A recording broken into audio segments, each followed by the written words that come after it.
Since humanity's beginning, having a community and having interactions within it has been not only a crucial step in our ancestors' evolution to the civilization and intelligence we possess today, but also remains a crucial part of our 21st century lives.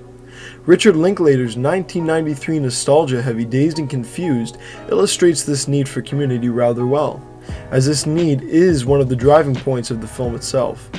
Additionally, the film highlights the dangers a community can pose, with its depictions of initiation hazing, societal pressure, and exclusion.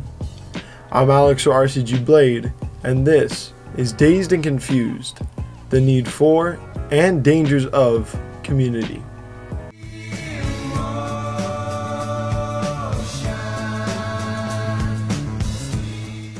Dazed and Confused starts off on the last day of school in Texas, 1976.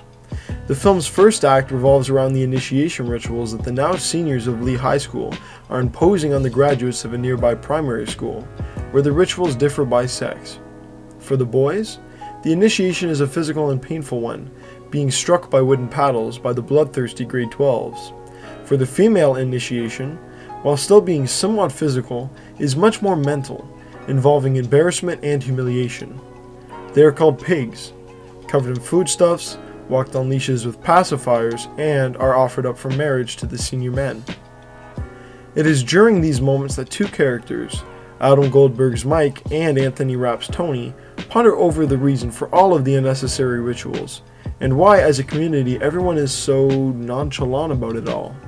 Now see, what's fascinating is the way not only the school, but the entire community seems to be supporting this, or at least turn their heads. I mean, they apparently have permission to use the parking lot. Right. No parents seem to mind, So they're selling concessions, I mean, I know.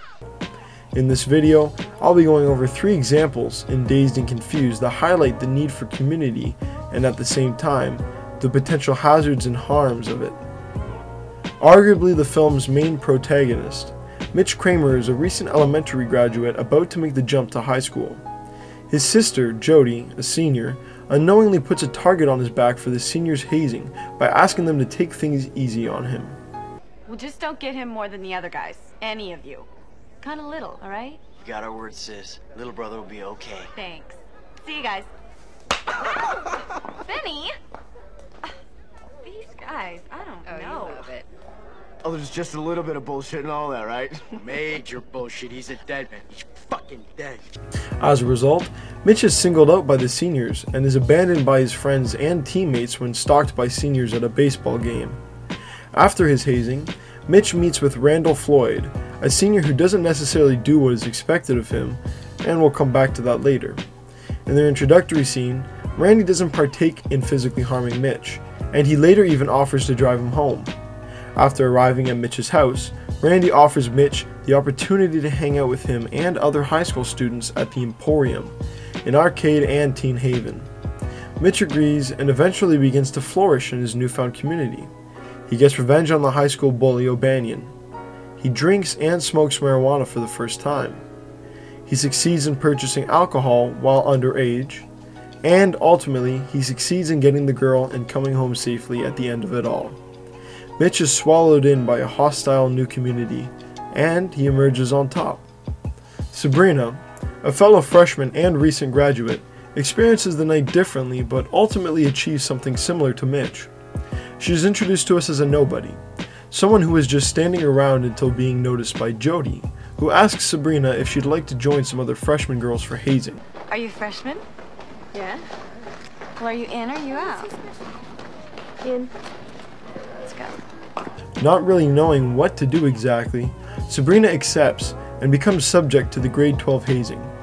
Like Mitch, after being returned home, she gets the offer to ride around with the senior girls and promptly accepts. Her night ends up being much less eventful when compared to Mitch, as she spends most of it just blending in with the seniors, who themselves are looking for something to do. She never really connects with the senior girls the way Mitch connects with his group of seniors, and as a result, remains somewhat of a wallflower until meeting with Tony at the Moon Tower. She distances herself from the female seniors, and talks the night away with Tony. Later on, one of the female seniors named Darla confronts Sabrina and demands she air raid, dropping to the floor as quickly as possible. With the support of Tony now by her side, Sabrina rejects the hazing and stands up to Darla. Like Mitch, She ends up standing up to the hazing, finding romance with Tony, and finds a community that welcomes her. Lastly, we have the other arguable protagonist, Randall Pink Floyd. Pink is a social chameleon, blending into various social groups like the jocks, the nerds, and the stoners. His struggle with community involves his football team, and the pledge their coaches have required them to sign. The pledge asks that the team give up drugs and alcohol to help in winning the championship season, which Pink views as an infringement on his character and an unnecessary way to police the students into being who the coaches want them to be. Pink is also very strongly against the coach's attempts to choose who he can hang out with and who he should be associating with. Randy Floyd? Before next fall, you're in need of a serious attitude adjustment, young man. You better get your priorities straight. And watch out with that other crowd you're running with. Don't think I haven't noticed. Hey! I want that piece of paper on my desk before you leave here today. Do you hear me? Most of his night involves the pledge one way or another, as when he's not angered over it, a teammate will bring it up in the hopes to have him sign, or he's reminded of society's expectation on him to perform. This arm ready to throw about 2,000 yards next fall? Oh, I don't know. We'll see. We're depending on you, boys. And let me tell you what, you're looking good. By the end of the night, Pink's status as a social chameleon remains intact, and his friend and teammate Don respects his decision to play by his own rules after he gets to tell the coach how he truly feels. You know, Coach, I gotta get going. Me and my loser friends, you know, we gotta go get Aerosmith tickets. Top priority of the summer. Oh, Coach, I forgot. I might play ball, but I will never sign that. Matthew McConaughey's character Woodison sums up Pink's struggle with authority and the potential dangers brought with it rather well in this scene. Man, it's the same bullshit they tried to pull in my day. You know, if it ain't that piece of paper, some other choice they're gonna try and make for you. You gotta do what Randall Pink Floyd wants to do, man. And let me tell you this, the older you do get, the more rules are gonna try to get you to follow. You just gotta keep living, man. L-I-V-I-N. In the end, Pink rejects the rules society wants to put on him, potentially isolating himself from his community for the sake of living for himself. All in all, we have Mitch, who conquers his community. We have Sabrina, who finds her community. And we have Pink, who rejects his community. Three tales interwoven on one night, 8/28th, the night the summer began in Texas, 1976. Hey guys, thanks for watching the video. This is the first sort of analysis video I've ever done, so I hope to make more on other films I love passionately and why I love them.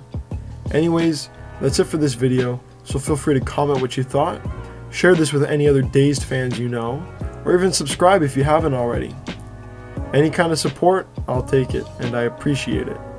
Again, I've been Alex or RCG Blade, and as always, I hope you guys take care.